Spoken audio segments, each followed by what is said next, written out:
بسم اللہ الرحمن الرحیم۔ السلام علیکم، میں ہوں آپ کا میزبان ذیشان۔ آج میں لایا ہوں آپ کے لیے ایک بڑی اچھی اور انٹرسٹنگ نیوز۔ آج میں اپنے ناظرین کو بتاؤں گا کہ گلگت بلتستان 72,000 اسکوائر کلومیٹر پر مشتمل اس علاقے کو پاکستان کا گلگت بلتستان کہا جاتا ہے، جبکہ انڈیا میں اسے OCG پید کشمیر کہتے ہیں۔ یہ علاقہ جغرافیائی لحاظ سے بڑی اہمیت رکھتا ہے۔ اگر وسائل کی دستیابی اور انسانی ہمت یکساں ہو جائے تو تین ممالک کے لیے سد دروازہ ثابت ہو سکتا ہے۔ اس کو پاکستان کا پیپکون بھی کہا جاتا ہے۔ یہ علاقہ قدرتی وسائل سے بھی مالا مال ہے۔ یہاں پر قیمتی پتھر اور سیاحوں کے لیے جنت کہا جاتا ہے۔ اس پر دنیا کی بلند ترین پہاڑی سلسلے اور گلیشیئر بھی موجود ہیں۔ اتنے وسائل ہونے کے باوجود پاکستان نے اسے اپنا صوبہ آج تک کیوں نہیں بنایا؟ اس کی کیا وجہ ہے؟ اور کیا پاکستان صوبہ یہ نہیں بنا سکتا؟ اگر نہیں بنا سکتا تو اپنا پاکستان ہم صوبہ بنائیں تو ہمیں کیا فائدہ حاصل ہو سکتا ہے اس سے؟ اگر ہم اسے صوبہ نہ بنائیں تو ہمیں اس سے نقصان کیا ہو سکتا ہے؟ تو میں اپنے ناظرین کو یاد کراؤں کہ جنہوں نے ابھی تک میرے چینل کو سبسکرائب نہیں کیا اور بیل کو پریس نہیں کیا، کیونکہ بیل کو پریس کرنے سے آپ کو ویڈیو کا نوٹیفیکیشن مل جاتا ہے، اور چینل کو سبسکرائب کرنے سے یہ پتہ چلتا ہے کہ یہاں سے خبر سچی، پکی اور نئی ملتی ہے، جس کی وجہ سے آپ نے میرے چینل ذیشان PTI اچھا پاکستان کو سبسکرائب ضرور کرنا ہے۔ تو اس علاقے کی تاریخ کو اگر دیکھا جائے تو اس کی تاریخ 4,000 سال پہلے کی ہے۔ ہم صرف 1935 سے آپ کو اس کی تاریخ کے بارے میں بتائیں گے۔ تو 1860 سے 1935 تک یہ علاقہ انڈیا کے پاس تھا۔ 1935 کے مہاراجہ ہری سنگھ نے ایک معاہدے کے تحت تاج برطانیہ کو 7 سال کے لیے یہ دے دیا تھا۔ جب پاکستان بنا تو یہ حصہ کشمیر کا تھا، تو پاکستان کا یہ حصہ نہیں تھا۔ آزادی کے بعد یہاں کے باشندوں نے گلگت بلتستان کے اسکاٹ سے مل کر بغیر کسی مدد کے ڈوگرا راج سے آزادی حاصل کر کے 1 نومبر 1948 کو یہ علاقہ آزاد ہوا۔ پھر یہاں کے لوگوں نے بغیر کسی شرائط پر پاکستان سے اپنا الحاق کر لیا اور اپنے آپ کو پاکستانی کہلانے لگے۔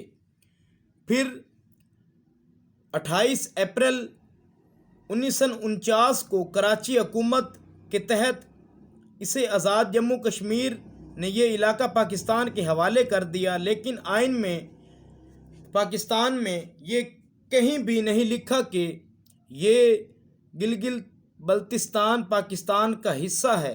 یہ ضرور لکھا ہوا ہے کہ اسے کنٹرول پاکستان کرے گا، اور پاکستان کر بھی رہا ہے۔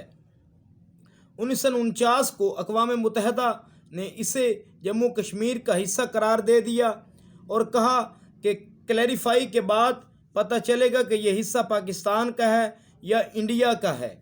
اس کے بعد 1972 میں جموں کشمیر کی قانون ساز اسمبلی نے بھی یہ قرارداد منظور کی کہ یہ گلگت بلتستان کا علاقہ ہمیں واپس چاہیے۔ پاکستان حکومت کو درخواست کی کہ یہ علاقہ ہمیں واپس کر دیا جائے۔ تو 1990 سے لے کر 2000 تک وہاں کی ہائی کورٹ نے یہ فیصلہ دیا کہ جموں کشمیر کی عوام کو وہاں پر قبضہ کر لینا چاہیے، کیونکہ یہ علاقہ ہمارا حصہ ہے۔ پھر وہاں کے سپریم کورٹ نے اس فیصلے کو مسترد کرتے ہوئے کہا کہ جموں کشمیر کا حصہ یہ ضرور ہے، لیکن اب اس پر ہم قبضہ نہیں کریں گے۔ تو پھر 2009 میں پیپلز پارٹی وہاں پر صوبائی الیکشن کروائے، یہاں کے لوگوں کو بااختیار بنایا اور اپنے منتخب نمائندگان کو یہاں پر کھڑا کیا انہوں نے، اور 33 اراکین اسمبلی کو وہاں پر منتخب کروایا اور گورنر کے عہدے بھی دیے گئے۔ مارچ 2017 میں نون لیگ کی حکومت کی طرف سے سرتاج عزیز کی سربراہی میں ایک کمیٹی تشکیل دی گئی۔ اس میں یہ کہا گیا کہ گلگت بلتستان کو عارضی صوبہ بنا دیا جائے، لیکن وہ حکومت ختم ہو گئی، اس پر کام مکمل نہ ہو سکا۔ پھر 1 نومبر 2020 کو گلگت بلتستان کو صوبہ بنانے کا اعلان عمران خان صاحب نے کیا۔ اب اس پر کام ہو رہا ہے۔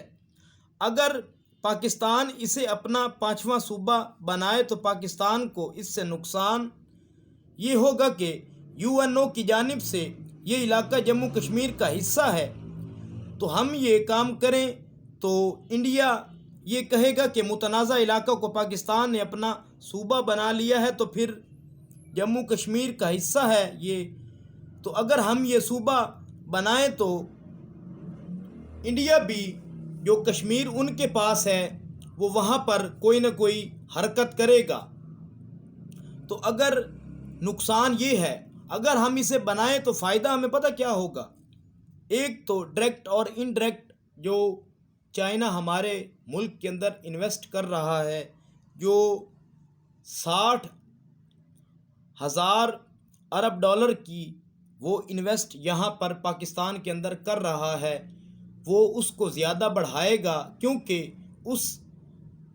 ہمیں یہ صوبہ بنانے کی وجہ سے اس کے ایران کے ساتھ، افغانستان کے ساتھ اور کئی ممالک کے ساتھ لین دین میں آسانی پیدا ہوگی، جس کے وجہ سے وہ زیادہ تر پاکستان کے اندر انویسٹمنٹ کرے گا، تو جس کی وجہ سے ہمیں یہ صوبہ بنانا پڑے گا اور ہمارا اس سے فائدہ ہے، اور ہم اس سے ہماری اکانومی زیادہ تگڑی ہو پائے گی، جس کی وجہ سے ہمیں یہ صوبہ بنانا اب ضروری ہو چکا ہے۔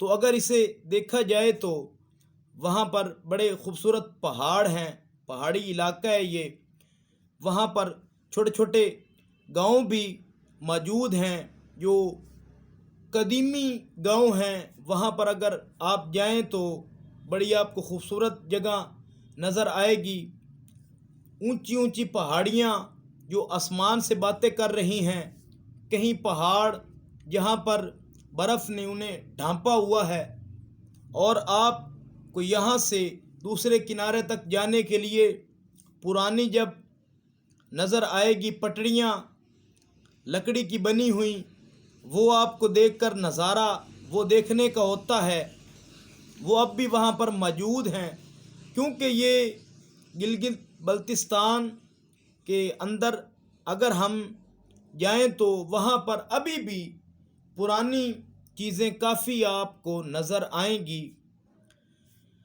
ہندوؤں کے لوگوں کی اور کئی انگریزوں کی چیزیں آپ کو وہاں پر ضرور کہیں نہ کہیں نظر آ جائیں گی۔ پہاڑوں پر آپ کو کئی اپنی بولیوں کے اندر حروف لکھے ہوئے نظر آئیں گے پہاڑوں کے اوپر، اور کئی چیزیں آپ کو وہاں پر نظر آئیں گی۔ آپ وہاں جا کر دیکھیں تو وہاں پر آپ کو مزہ آئے گا کہ گلگت بلتستان کو واقعہ ہی صوبہ بننا چاہیے پاکستان کا۔ تو یہ تھا میرا آج کا ایپیسوڈ۔ آپ کو اچھا لگے تو آپ نے میرے چینل ذیشان PTI اچھا پاکستان کو سبسکرائب ضرور کرنا ہے، اپنے اور اپنے بچوں کا خاص خیال رکھنا ہے۔ اپنے میزبان ذیشان کو دیجیے اجازت۔ اللہ حافظ۔